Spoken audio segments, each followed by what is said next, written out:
Hey guys, welcome back to another exciting edition of the Art and Business of Writing podcast. I'm your host, Chris Jones, where today I am thrilled to bring you Melissa Forziat.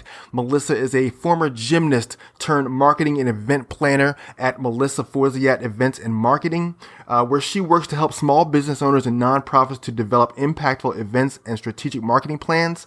Melissa has held roles with the 2006 and 2010 Olympic Winter Games committees. She's worked with 2011 Rugby World Cup and the U.S. Olympic Committee. So Melissa is working with big brands to do big things, and she wants to be able to help us authors today to really learn how to play like the big boys, how to market and plan our events for ourselves, just like she does for these big companies. So Melissa's also an author herself, and she is the author of several popular guides, which you can find on her website. You'll hear about that later, and you'll see that in the show notes. But without further ado, I want to bring you Melissa Forziat. Melissa, how are you today? I'm great. How are you, Chris? I'm doing super. It's been a great Thursday. I love Thursdays because, I don't know, I feel like Thursdays is my most productive day. And I don't know if it's because Friday is the day after, but... It's like the anticipation of Friday. Yeah, I mean, not really that it matters anyway, because I do work, over the weekend as well. So, I mean, just... but I think, but I think it's the lack of phones ringing and emails pinging that makes the weekend so much easier to work. So yeah, it's like you never know it's a Monday, but you also never know it's a Friday or a weekend or a holiday. Just sort of all rolls by. Exactly. So Melissa, I want you to just take a moment and just expand beyond the bio, because you've done some really impressive things with event planning with the Winter Olympics and the Rugby World Cup and the U.S. Olympic Committee. Talk about kind of how you got connected into all that.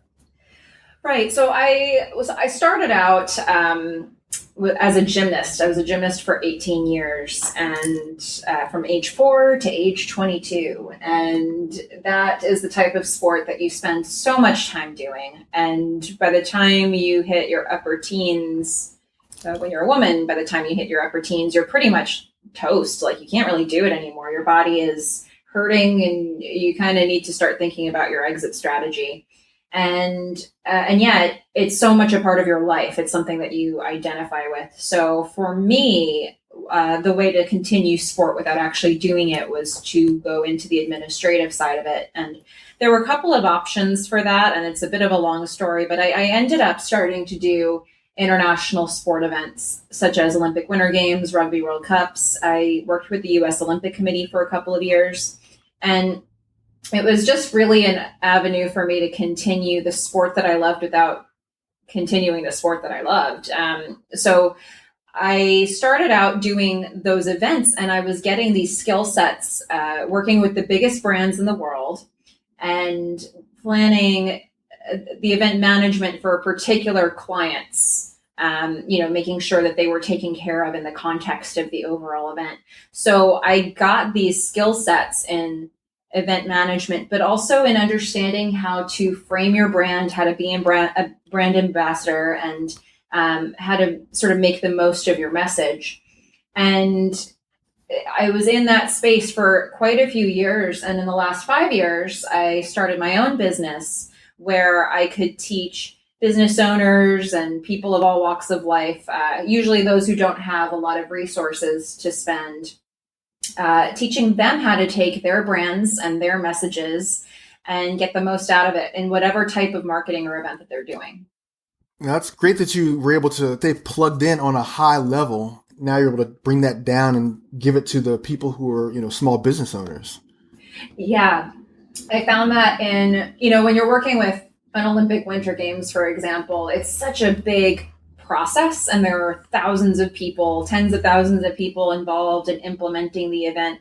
And you kind of don't really always see the impact that you yourself have on the overall project. But when I work with nonprofits, when I work with business owners, micro businesses, writers, small business owners, I can see the impact. And usually you're actually changing a life when you help them get their ideas across the line, because they're able to see a dramatic impact in how they're reaching their audience, or whether that means they're bringing in more revenue or they're getting more reach.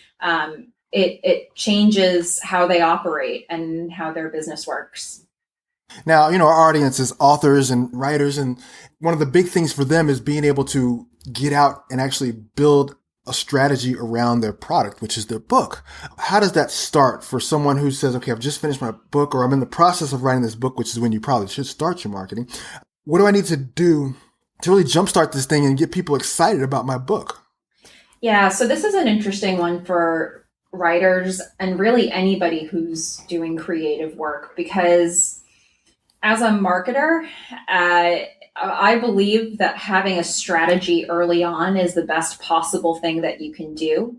But I think that, I think sometimes you can see people who write and they had the marketing in mind before they started, and you can kind of see it as it comes across.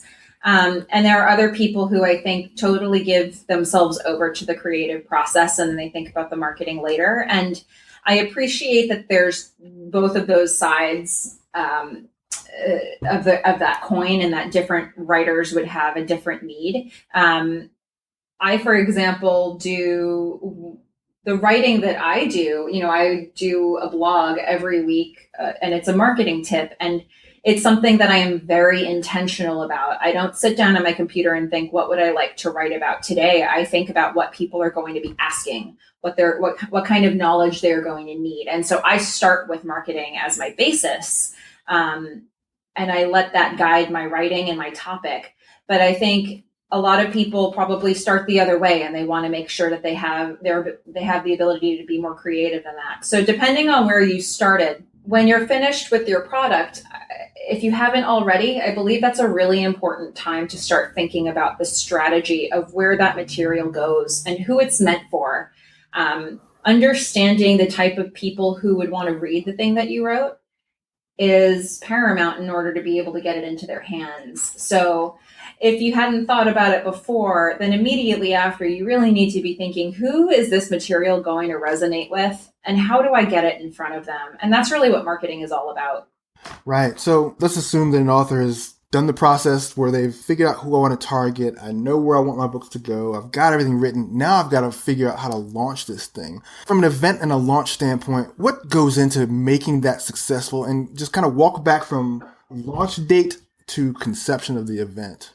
So again, it all comes back to target market, right? So when you know what kind of event would resonate with your target market, that would enhance their experience with the content that you've created and would help you share that content and that you created and get people excited about it. That event is sort of the linchpin of your plan, but it is not the be all end all of your plan, right? Anytime we do event marketing, it's actually not just one launch, it's a series of launches and a wider campaign.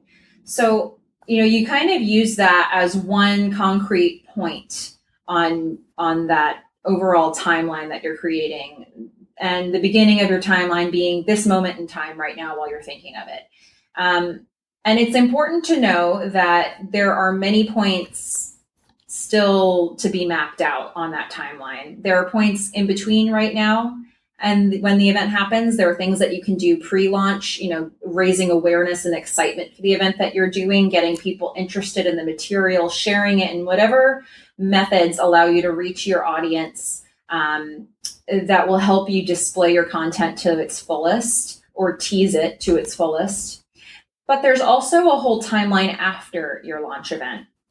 And that's a part that a lot of people tend to forget about because they get tired from running the event itself and they feel like that was the end. But in fact, that's when when you're at the event, that's when you've got your audience's attention. And that's when you tell them what they can expect from you next. How else can they consume this material? How can they share this material? What are you going to release next? Maybe you're actually trying to build up interest for that.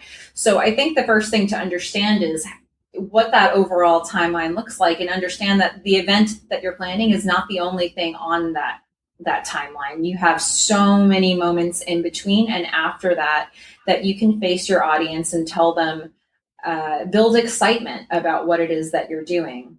I like how you broke that down. Pre-launch strategy, then the actual launch, and the after launch or the post-launch comes together. How do you build a strategy that takes you from pre-launch to launch? Yeah. So again, I think this really relates to who is the intended audience of the content that you've created and where are they? So wherever they are, that might be the right thing. It's possible that the group that you're trying to reach, they're already attending events that are intended for that market. And maybe you can be in those places. Maybe you can be a vendor at some of those places and do something that's more in-person networking as points on that timeline. Maybe you want to be online. Maybe you tease content that you're creating through blogs or social media or on other people's podcasts like yours, or other places where you can potentially share tiny little bits of the content that will give people an overall flavor of what you're doing. There are so many different ways that you could potentially do it. People, if you have something that is hits a very niche audience, then potentially you can create a branded item around it that would help people connect with what it is that you're doing. So there's so many different possible ways of marketing. And there isn't necessarily any one that's right or wrong. It's just a matter of, is your target market on the other side of that? And is it a place where you flourish, where your content flourishes? So there isn't really a one size fits all answer to that. And if there were, it would be saturated with all the other authors. So what we're looking for is those kind of unusual ways to connect with our audience in places maybe that they weren't expecting, to get them excited and interested in the stuff that we're doing. Something you mentioned was just being out and about and being at different things. As an author, how often should you be looking to engage in things to keep furthering your brand? Oh, that's a really good question. I think some of that depends on who you are as a person. So now, for example, I'm an introvert. So I could book myself up every day of the week if I wanted to with speaking engagements and networking events, but it would not be good for my soul. So for me, that is part of my my scheduling and my decisions of how I get in front of people. So for me, it's very important to balance in-person opportunities and maybe webinars or podcasts with things that are social media or online based, where I can kind of be a little bit more behind the scenes and sort of control my destiny a little bit more. And that's just me, right? So I have to look at my business and think about the ways that not only my brand presents itself well, but that I could continue long-term as a human being and still be okay with myself. And I think that we all have a little bit of that we need to account for. What are you, an extrovert or are you an introvert? What are the types of marketing that feed into your personality and that feed into how you can show your best self and your best brand, and let your content lead the way, right? So giving anybody a hard and fast rule about what type of marketing they should do is so tricky because we're all different people and we all have different content. So the question is, when you're coming up with your timeline of all of the different types of marketing that you can do before and after any launch events that you run, the question is, how many things can you put on your calendar that you can sort of keep the stamina up as you go, and let that be a guidepost, and then be smart about the things that you plan in the middle of that. Well, that's all good advice too. I mean, I know that one of the difficulties with some writers is that they are very introverted. They're very comfortable writing the book and producing the book and publishing the book, but then the sales part, just getting out and marketing, is where the difficulty lies for them. But you can really lean into that.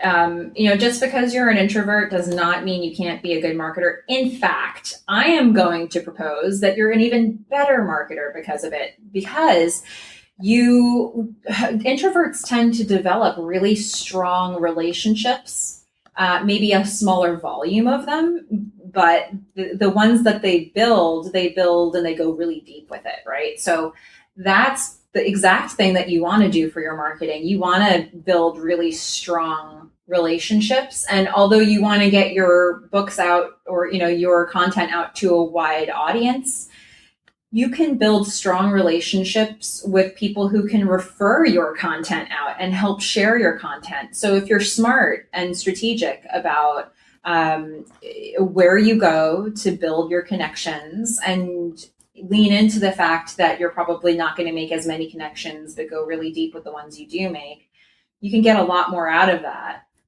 There's nothing wrong with being an introvert or an extrovert. You just have to appreciate that and work it into your overall strategy. Something you mentioned before was doing podcasts. You talk about doing blogs, social media. Is there any sort of ratio, or is it just doing it as it's comfortable for you? What do you think, or what do you recommend? Yeah, a question that I get a lot is how often, for example, how often should I post on social media, or how often should I do a blog? My answer to that is always, however often you can be consistent with it. So once you kind of create the pace that you're going to set, you have to be able to maintain that for the long haul. Now, I know that there are a lot of marketing experts out there that have a lot of science behind how often you should do things and exactly what time of day you should do things based on your audience. And that information certainly all exists.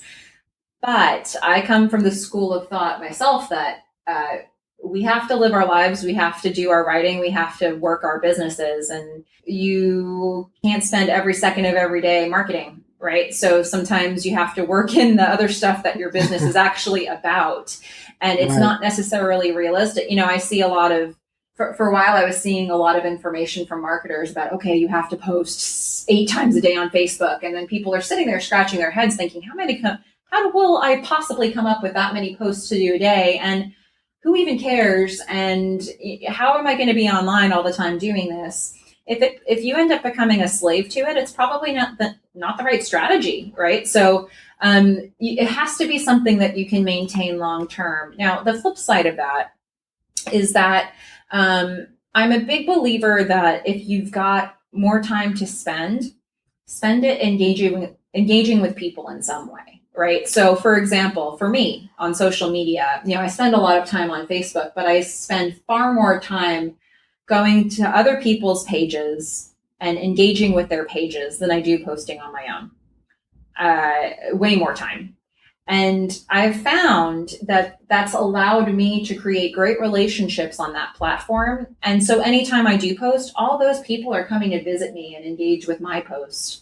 So it doesn't matter how many times or what time of day I post, because I know that I always have an audience there because I'm showing love to them, right? And so this is the type of philosophy that you can apply to marketing anything that you've written, because people ultimately want to have these moments with you, this experience with you. They want to understand. People always want more information than what you've given them. They always want to feel like they got the inside scoop in some way. So, anytime you can make them feel like you're giving them that, you're potentially building a really strong relationship. And writers have so much content already to leverage that you don't have to reinvent the wheel. You can just use little snippets of what you've got over and over again, package it in different ways, and then let people feel like they're part of the process and let people feel like they understand a little bit more about what happened behind the scenes. Oh, no, I like that you said that, letting people feel like they're part of the process. Also, and something else you said that was really good was just about engaging with people on Facebook, whether you post or not. I definitely find that scarcity is a good marketing tactic at times. You aren't saying as much, and then you say something meaningful, you get a lot more interaction. Yeah, there's that factor. And then there's also, people have a threshold for how much content they are really wanting to consume and how many distractions they're really looking for from you, right? And so we need to be respectful of that. We need to try to find the upper limit of how often we can have a touch point with them without making them say, okay, this is too much. Right. So it's helpful, if you're doing email marketing and you're maybe doing a newsletter, or you're doing something that kind of drops into their inbox periodically. What is that threshold of how often they can hear from you where they feel like they got something good from you, but it's not just too much and too overwhelming for them? We're always trying to find that balance. And that's true of any marketing that you do. But it's important to think about once I've shared my message and gotten somebody excited about what I'm doing, how do I kind of keep them in the fold and keep warming them and keep them engaged without turning them away and making them feel like I'm being too overbearing with it. We're always trying to walk that line and find that balance. And we tend to find it while we're doing it. Unfortunately, we're never going to be exactly on the right side of that for every single person. But that's why we plan out the marketing that we do. And it's so, so important for people who are creative to do that, because it's not necessarily, it's not an easy thing for a lot of creative people to do. And the people who do it well will really hit it out of the park. Oh, yeah. Now, let me ask you a question. Facebook events for launching. Have you ever used Facebook events to promote any sort of scaled event that you've been doing? Yeah, I have. And what are your thoughts on it? Yeah, it's one of many tools, right? I mean, it's a little tricky if you have a cost of admission, because you want to build awareness and make sure people realize that they need to pay to get in. And sometimes that message gets lost a little bit. But it can be a really good method for getting people to share your message more easily, because it's very simple to take the people who are your best advocates and your best referral sources and ask them to be a little bit more active in inviting the people that they know. So it can create a network that's a little stronger than maybe the standard advertisement might, because it kind of gets people to be a little bit more directed in the call to action they make to their own audience. So it can be really good for that purpose. And, with Facebook events, you also have an opportunity to boost those like you might an ad. So there's a couple different ways that you can use it that can really be of benefit to you. But I happen to like the fact that people who really care about the work that you're doing can potentially directly invite people to a Facebook event where maybe they couldn't have done that with a standard post. Yeah, no, I like that. I like that aspect too. And I like that the way that it keeps things updated, so that it gives you a chance to stay updated with an event, but then being able to share that with other people, like you were saying before, being able to invite people who you think would be potentially interested in the event, and them, like you said, being able to invite their friends to the event. So it kind of has a more of a social component to it. Mm-hmm. Mm-hmm. With book launching, do you recommend using like Facebook, not just an event, but a page for the book itself? I would never look at doing any one type of marketing in isolation and have that be the only thing that's happening in your overall plan. I say that especially for social media, because just because you've got a Facebook page, if something happened to Facebook tomorrow, if Facebook randomly disappeared tomorrow, or it wasn't working on the day that you really needed it, how do you reach your audience? You don't really you kind of get stats on numbers of people who saw a post, but you really never know if any one specific person saw it. So the thing is, if we're on any one social media platform and we're using that to guide our entire strategy, we're really putting ourselves at risk, right? Because if that platform goes away or becomes ineffective on any given day, we no longer have a voice for our audience to hear. So it's all about, with social media, how do you get people to go to other places? How do you get people over to, let's say, a website or over to an email list? Maybe you drop the occasional newsletter or tidbit from your book in their path. What are the options for getting people from whatever platform you're on to the next thing, so that they can stay in your audience and hear from you in different ways? It's really important to consider that in the overall strategy, so that you have less risk and so that you have a better chance of converting people to buy your book or go to any events that you're planning, or take part in whatever other activities you're planning. Oh yeah, no, I've seen the Twitter blackouts. Those happen at least a couple times a year, where the whole platform just shuts down.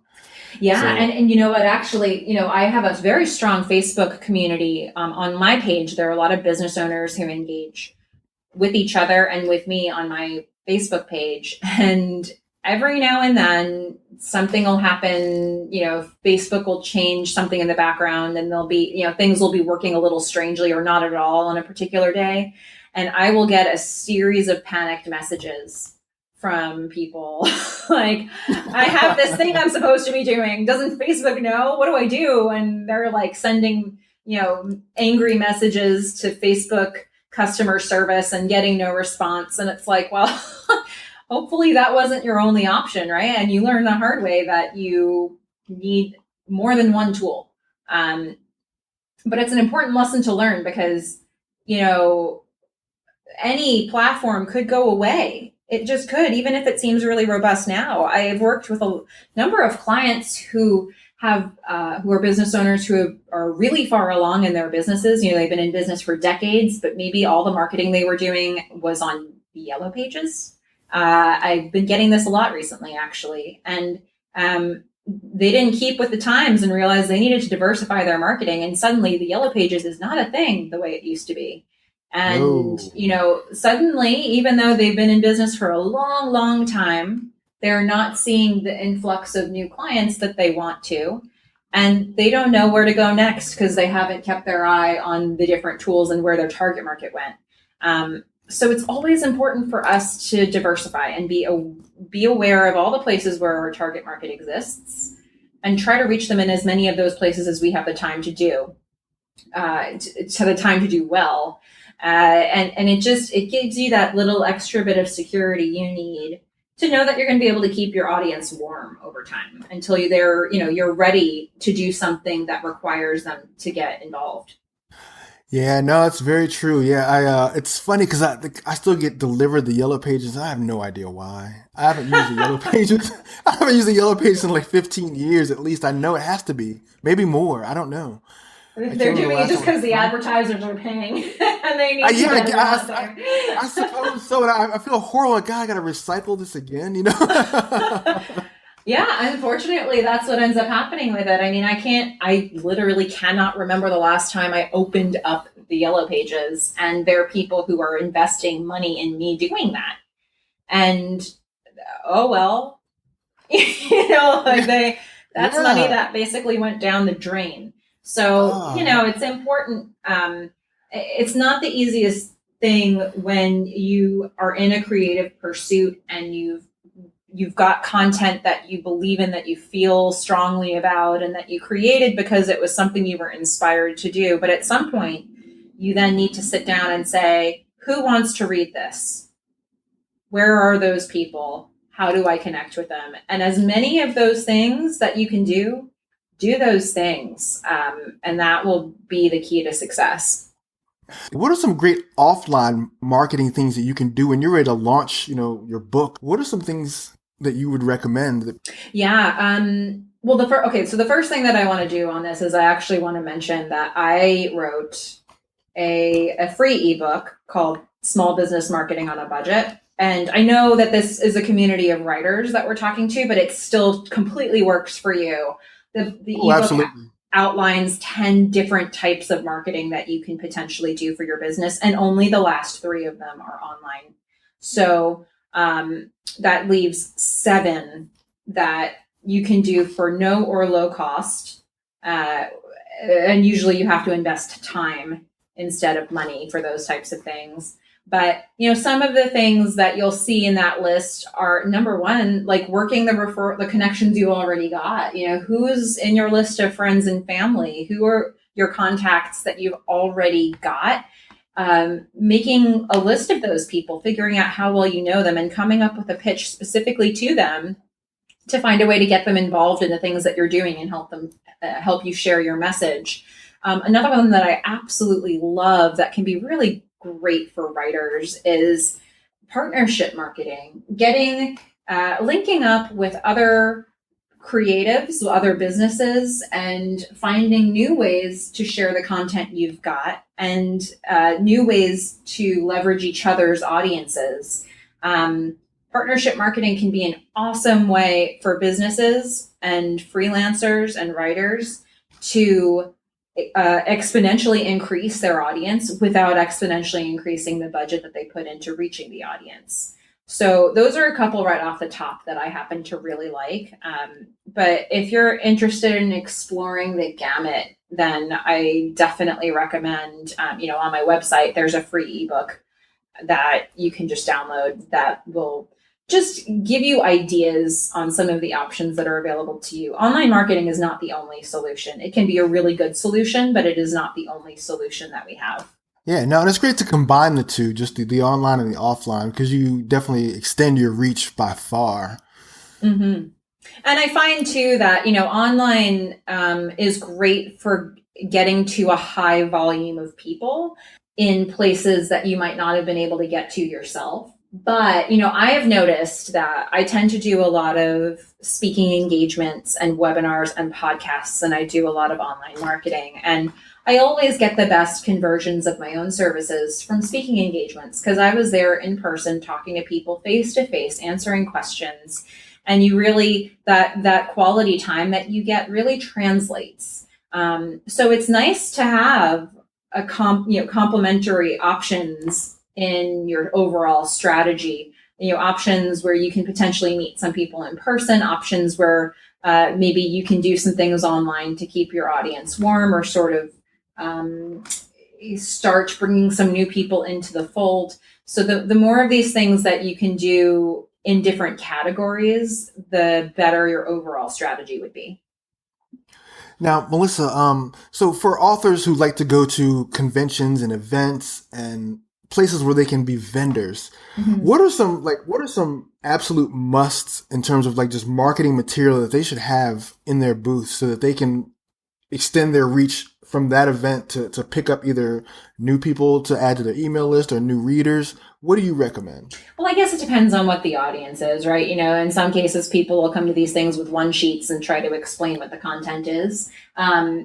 But if you have an option for people to be able to interact with it somehow and to actually give them a taste of what that content is, or even, if you have something that would translate to any good interactive experience, that's another way to do it, where, people always like to have things to do and engage with. So if the goal is to get end users, end readers excited about your material, then do that in whatever way makes sense to attract their attention, especially if you are among many other writers trying to get people's attention.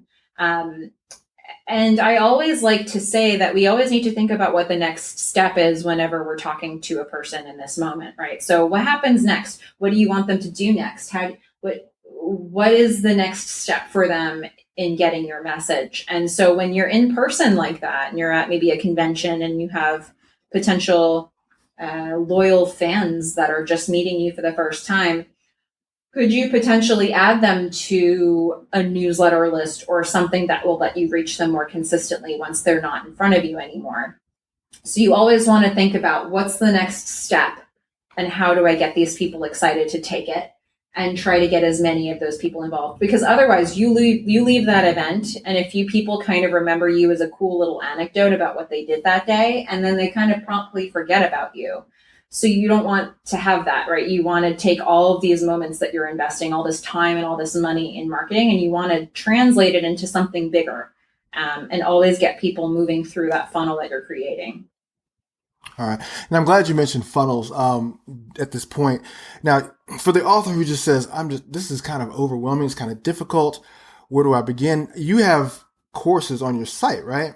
Mm-hmm. I do. Well, I have, I'm not going to call it courses because I don't want to overwhelm people. I'm going to call it guides and worksheets, right? So, okay. I've got a ton of material out there on different subjects, and it's, usually 15 pages or less. There are a couple exceptions to that, but they're all these really bite-sized, very important marketing topics that if you get any one of them and you work on it, your marketing will improve in some way and you will be more effective. So one of them that I created, my favorite one actually, is the marketing funnel worksheet. And it's my favorite exercise to work with clients on because it's this idea that you're trying to lead every potential customer, every potential audience member down a path.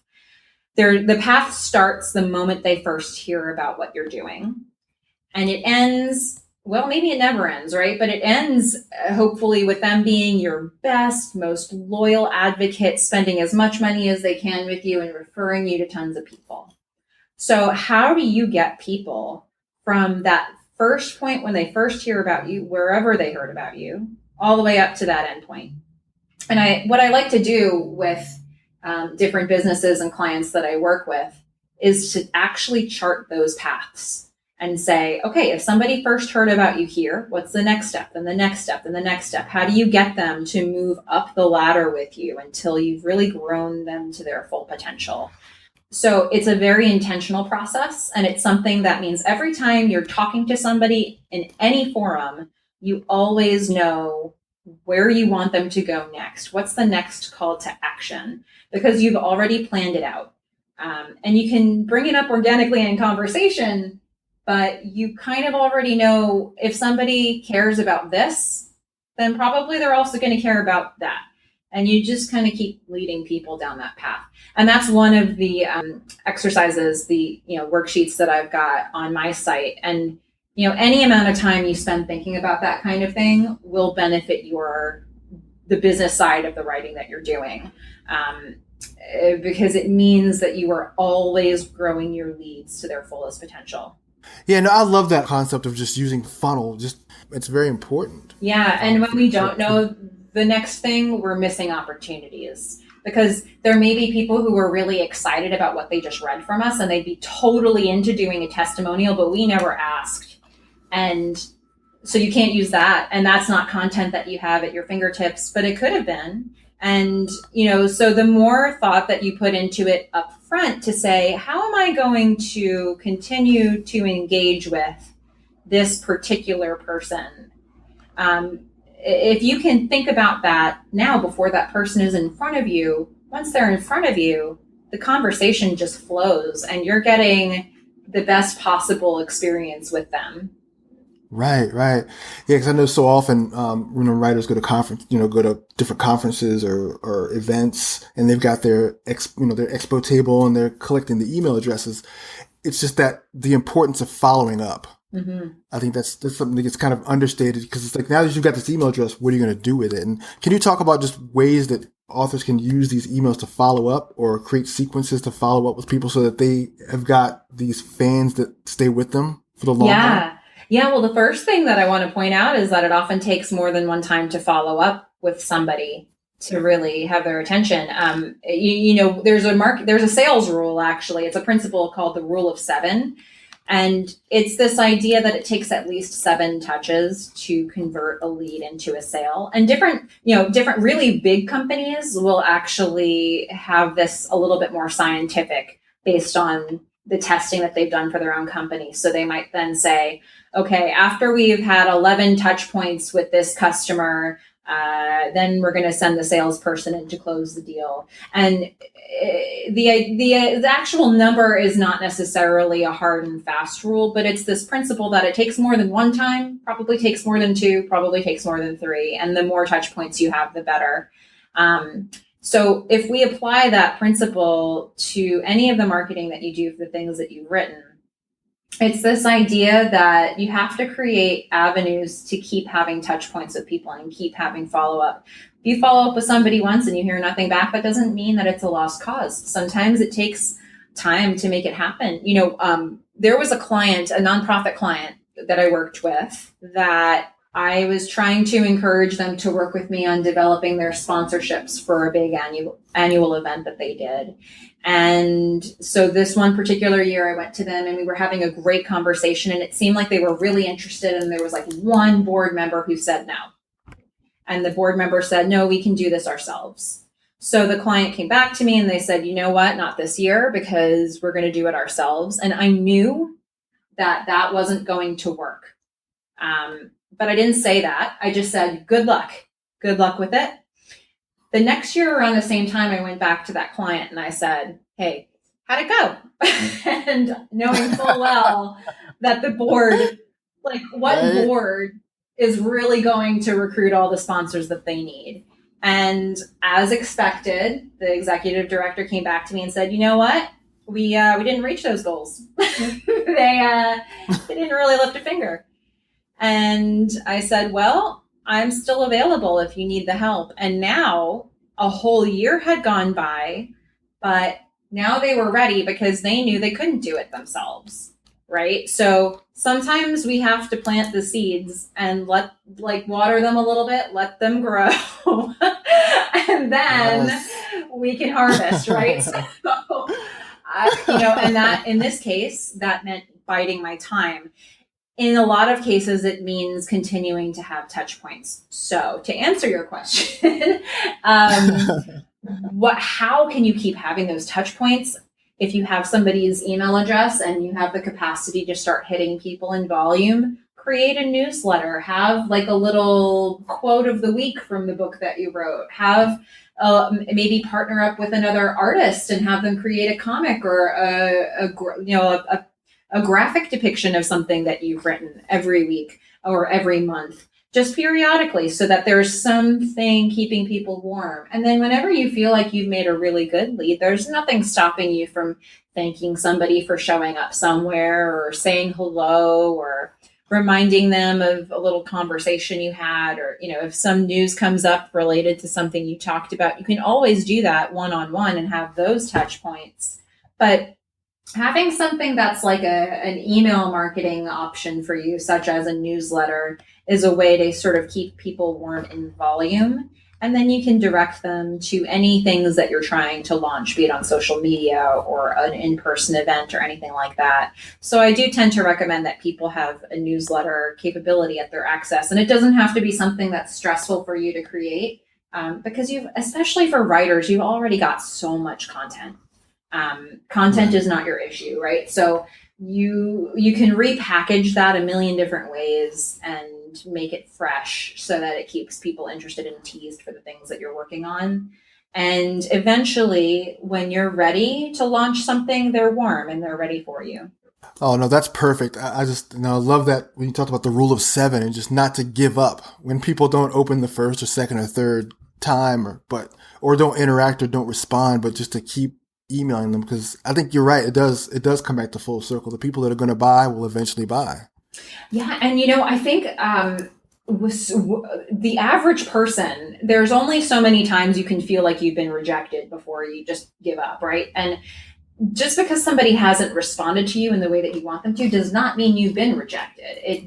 We impose our own thoughts about silence that it may or may not be a real thing, right? So when you're not getting the response that you want to, you have to remember that the person you're trying to reach has so many things going on in their own life and their own day and so many distractions, and you really never know when you're catching people. So, it might be a good time for you, but it might not be a good time for them. And so it's important to just kind of keep these sort of non-threatening touch points with them, just as a friendly reminder that you exist and you're doing something really great that can make their life a little happier and better. And it's amazing if you stay persistent with that, you may find that a percentage of those people get on board with you. Awesome. No, thanks for so much information today. Now, let our audience know how they can reach you, Melissa. Yeah, I've got melissaforziatevents.com, which is my website and a great resource if you're needing to do any marketing for the writing that you're doing. I've got a tip of the week page on there, and I've been doing a tip of the week every week for years. So there's a ton of content in there. And then also, I had mentioned that free ebook, the Small Business Marketing on a Budget book that outlines 10 different types of low cost or no cost marketing that you can do. That is also available on the website. And then if you want a community to interact in, I've got a business Facebook page as well, and that's Melissa Forziat Events. So, facebook.com/Melissa Forziat Events. And what's great about that page is I also share marketing advice there, but there's also a community of business owners who are so warm and so helpful and supportive to each other. And if you're trying to get your work out there, you may very well be able to find someone to partner with to connect. Awesome. Thanks so much for your time today. Oh, thank you for having me. It's great to have a forum like this to keep people aware and educated. Hey author, Chris here. I want to tell you about a program that I'm really excited about called Group Gold. For a long time, I would post on my Facebook fan page only to find crickets. Very few interactions, very few connections. That is before I discovered Facebook groups through the program Group Gold. Facebook Group Gold program is the most complete one of its kind to help you grow, engage, and monetize your Facebook group. Mark Mawhinney, the program creator, will walk you through every aspect of how to create, manage, and run your Facebook group so that your tribe is coming to you. Makes it easier, doesn't it? When you've got people interacting with you because they want to be there. That's the beauty of Facebook groups over Facebook fan pages. Ever since I started the Facebook Group Gold program, I've been growing my group, building my audience, and I've got people in there who are active and who want to be there, hanging out with me every single day. You can have that too. Just visit my website, www.readyrightlaunch.com, and under the Offer tab, select Group Gold.